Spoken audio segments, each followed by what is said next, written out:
Hey guys, I got some brand new merchandise recently from Five Nights at Freddy's, and since the anniversary is coming up soon, I'm going to be reviewing all of it in this video. It's from Youtooz. I am going to showcase the package real quick because I never really ordered something that's not a plush from Youtooz, and by that I've only ordered like two things from Youtooz before, being the Jumbo Josh plush from Bam Bam and the Cult of the Lamb plush. So usually the plushies, they arrive in a plastic packaging, while this is a actual cardboard box. And I don't know if the plastic bags for the plushies, they have the sticker or not. I'm not sure, but yeah, this is kind of cool. And in this package should be a pin that I pre-ordered a while ago. I think it was around March. So inside, we have the MatPat Game Theory pin. So I pre-ordered this pin around March, I believe. Youtooz did a collab with MatPat, and they made a bunch of pins and a MatPat vinyl figure to celebrate MatPat retiring. And out of the whole MatPat merchandise stuff, this was the only thing I picked up because I really like this pin. It perfectly represents the 4 channels. So anyways, here is the pin out of the plastic case. The little yellow triangles can spin, which was the main marketing feature for this pin. And I believe the other version of this pin has this, but it's with DJ Music Man in the center instead of the trophy. Here's the back of the cardboard that holds the pin in place. It says Youtooz, and it's part of the Five Nights at Freddy's franchise for Youtooz merchandise. And here is the front of the card. It's actually really nice artwork for just being a piece of cardboard. It's really nice, actually. Here is the back of the pin. It has the iconic Youtooz arched eyes at the back.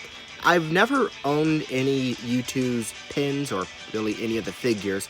The only piece of merchandise I own, like I said, is just the 2 plushies. So this is kind of a nice addition. The quality of the pin is really amazing, honestly, and has a lot of weight to it, which is really nice. And I'm kind of having some flashbacks from 2016 to 2017 with this pin because this just reminds me of a fidget spinner. And I had a lot of fidget spinners when they were really big. And I still kind of have some of mine to this day. I just don't know where they're at. I think they're in a box somewhere. Anyways, here is a closer look at the pin. Here's a closer look at the back. Here's a look at the side of the pin. The next thing I am reviewing is tie-dye Springtrap. I'm personally not a big fan of the tie-dye plushies, however, I really wanted to get the Springtrap plush because it kinda reminds me of Scraptrap in a way. It's mostly just the coloring, that's all. I mean, it looks nothing like Scraptrap, apart from maybe the colors, but I just thought this plushie was kind of cool, and I found him on eBay for $13. And the reason I finally got this plush is because, well, whenever the tie-dye wave was released, my Walmart just never had these in stock, so I just kind of missed out on the tie-dye stuff.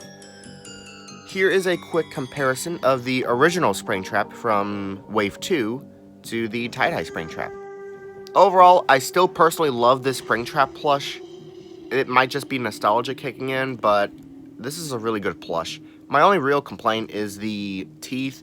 Not a big fan of the whole vinyl fabric that they used. However, with the new tie-dye Springtrap, the teeth are a piece of cloth, which is really nice. With the 2016 Springtrap plush, the withering details on him, like on the face, they are all embroidered to the plushie, unlike the tie-dye Springtrap where most of the details are printed. The printing overall on this plush is genuinely not bad, and I might give some nitpicks and criticism on plushies with printing, but honestly, printing isn't all that bad if it's used nicely and is actually high quality printing. Like, I personally would prefer embroidery details. However, if a plush really needs printing, like this tie-dye Springtrap plush, then I don't really mind. And speaking of embroidery, I really love this small embroidery on the ear. it's a massive improvement on the original Springtrap plush. Because this is a pause button. The wire details on the tie-dye Springtrap plush are really thin and feel a little bit cheaper compared to the original Springtrap plush, as you can see right here. Overall, this tie-dye Springtrap plush is really nice. However, I have one small complaint. This is not tie-dye. Nothing on him is really tie-dye at all, except for the bottom of the plush. And he has some small tie-dye effects on his arms, but that's really just about it. And it's not a bad thing, mind you. It's just the whole set that this plush was from is a tie-dye wave of plushes and figures. So it would have made sense if this was more tie-dye themed. Don't get me wrong, this is still a really good plush, and if you can find one for a really cheap price, then I would recommend picking this up. If you're not a big fan of the tie-dye plushes, at least just get this one if you can find one for a good deal. But, however, I still personally like this Springtrap plush. And it could be nostalgia, which it most definitely is. Anyways, here is the front of the plush. Here is the side of the plush. Here is the back of the plush. And here is the other side. And so, with that out of the way, let's go and review the last plush. I finally got the Daycare attendant in his son form. So for a while now, I've only had the Moon plush. I got him last year for Christmas, and just recently I finally got the Sun plush. I really love the little sun rays on the plushie. It's a nice crushed velvet material, and luckily for mine, the little pieces of fabric aren't really bent or are creasing, because I've seen a lot of pictures of this plush specifically, and these little pieces will fold over like this. And luckily mine isn't really doing that, except for this one little piece right here. The embroidery on this plush is really nice and high quality. I really like it. Here's a little comparison of sun to moon. The printing on the body is really nice and high quality, and feels really soft actually.